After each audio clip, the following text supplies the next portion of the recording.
Véronique. Bonjour les Chantal. Ici Jacques Demers, le dernier coach à avoir gagné la coupe en 93, messieurs.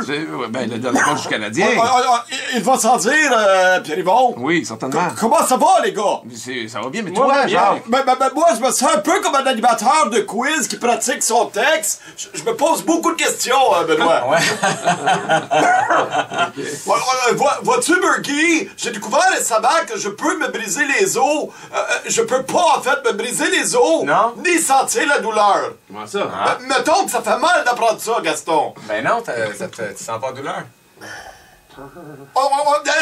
Ce qui est arrivé, les gars, c'est que méchant mardi passé, j'étais au chalet à faire de la motoneige avec mes neveux quand, dans un arbre, j'ai aperçu une cocotte qui ressemblait étrangement à un pogo.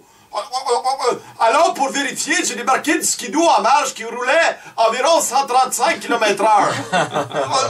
J'ai donc rebondi 3-4 fois sur la trail avant de m'éclater les pattes dans les branches de sapin, d'atterrir coccyx premier sur une grosse roche qui me fait plier la colonne à l'envers avant de m'arrêter la tête dans un piège à ours qui me fermait à la hauteur de la peau du cou, les gars. T'es pas sérieux? Tout ça dans la même débarque. Mes neveux qui me croyaient mort se sont vite dirigés vers l'endroit où je gisais en disant « La bague de la Coupe Stanley est à moi! Non, est à moi! Non, est à moi! » Mais je me suis relevé comme si de rien n'était, Pierre-Yvon. Ben voyons. Un miracle, Gaston. Mais par précaution, j'ai quand même été à l'hôpital. Après quelques examens, le docteur m'a annoncé que mes os étaient tellement saturés de gras qu'il était maintenant impossible de les casser. Ah, OK. Et pour prouver son point, il a mis mes jambes entre deux chaises pour les frapper. Avec une masse qui ne faisait que rebondir, comme quand tu fais sur un tailleur de tracteur, Mario. OK, je comprends. J'ai dit OK, mais pourquoi je ne ressens pas la douleur de vos coups, Benoît? Excusez. Docteur Benoît. Il a répondu, t'as aussi le système nerveux recouvert de panure, ce qui empêche les messages de douleur de se rendre à ton cerveau, gros cochon. Excusez, sénateur, gros cochon. J'ai dit, ça se peut pas, Doc. Prouve-les. Il dit, ça fait 5 minutes que je te brûle l'orteil avec mon lighter.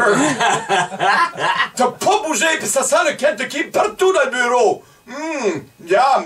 J'étais autant étonné qu'affamé, les gars. Dans les jours qui ont suivi, j'ai commencé à jouer des tours aux gars, les gars.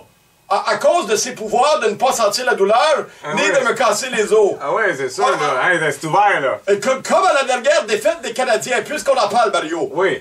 Quand les gars ont perdu, j'ai sauté en bas de la passerelle en criant « Adieu, mon cruel! »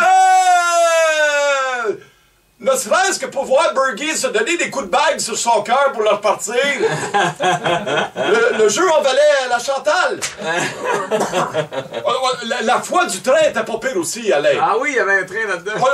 En le voyant approcher, j'ai plongé devant la locomotive qui m'a ramassé comme un boulet de canon. La face que Carbo a faite en me voyant aplati sur le wagon en train de faire des babayes, tout en m'éloignant vers Windsor. Un peu délice, messieurs.